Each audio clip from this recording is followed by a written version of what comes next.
Okay, now the whole plane, the main airframe and the wings are all secured in place. This ends the fact that we have to do anything to secure it, except for one other thing I want to show you, is you have to figure out some way to make sure the fuselage doesn't slide forward or back.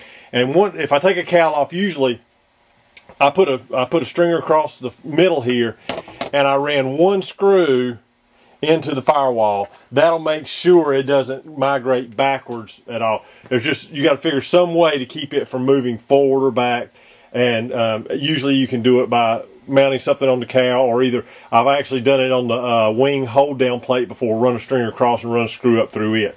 Anyway, everything is totally locked in, it's ready to go. Now what we have to do is move to a couple small things before we lock the top up. I didn't do it before, but you need to at least put one heavy-duty stringer down the middle on especially a heavy box. The lighter ones doesn't matter that much, but because I'm going to put 2x4s under this so a forklift can get under it. So I put a stringer here. Then we move to any accessories you have to put in. Like what I'm doing is I'm sending the gentleman the paint that went on the airplane, and now you have 3 cowls that. The 3 cowls and the main spars. Now, what I generally do on this is the cowls, I will find a box, probably 3 small boxes that I can put those in, and we'll end up securing the box. Before I put the cowl in, I'll secure the box to the bottom with staples. I'll do the same thing for the paint, and then like the main spar for the wing, I would come in here and maybe lay it across 2 stringers here, either here or on the inside somewhere, and just tape that in place. That'll make sure that gets there. Any small screws, anything like that needs to go, I've pulled off. If you've got a plane that you have a fixed landing gear, if you can remove it from the bottom of the plane, I've actually screwed it down, put another stringer across there and screw it down to the stringer so it can be removed at a later and put back on the airplane. So anyway, I'm gonna go ahead and I just sheet the sides just like I do the top. I measure it off. We're gonna do the ends first to make sure that we get those good and square, because you don't want to. It's pretty stout, but you want to make sure that by cutting the square that you can pull it into place. And then we'll sheet the sides. We're going to staple and glue all the sides on. The only thing that's made that would come off is the top, and we'll use screws all the way around for it. So anyway, I'll get all that done and we'll go from there.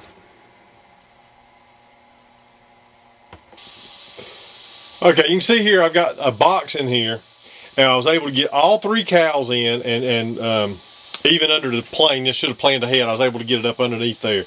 And I got 3 cowls and the paint over here in the corner. I went around the edge and took my staple gun and just stapled the corners. That's not going to go anywhere. I mean, somebody would have to really tear the box apart to do it. I also went a couple staples here. So that's stapled all the way around. It's locked in good. It's not going to move anywhere.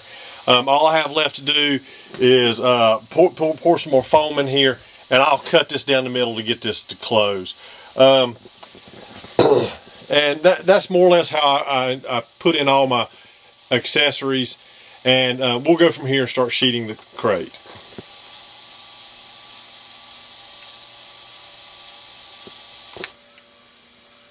Okay, you can see here that I have the whole plane inside. It's locked down. I've got all the parts ready to go. I've got the sides sheeted, the end sheeted. Everything is done. What I'm going to do now is come in here, and all I have left to do is put a couple stringers across the top, and then we'll just lock it up with a lid that will be screwed on with just regular drywall screws, or just wood screws. It'll be all over it, and so when it gets to where it's going, they can just take the top off. I'm gonna bet this thing weighs close to 200 to probably 250 pounds altogether. Probably close to 200, because me and one of my children can pick it up. So you just have, what I'll do is after I get that the lid on, I'll show you how how I will put handles on it and then label it for shipping. Okay, I almost got a little ahead of myself. I want to show you. I put stringers across the top. I put another 1.5 by 1.5 in the center here. That's in the dead center, and then I went in the center between those two and put 2 more stringers. And shipping is the most expensive thing, and I have enough plywood left over.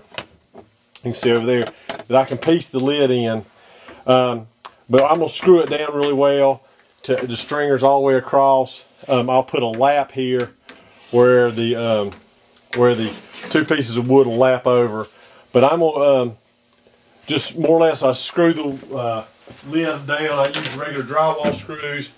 I have a tool here that will countersink them just a little bit and drill in all my holes. So when they get it, all they gotta do is take out. I'll have a bunch of screws in this. Once they get there, they can take them all out and work from there. I'll show you in the labeling.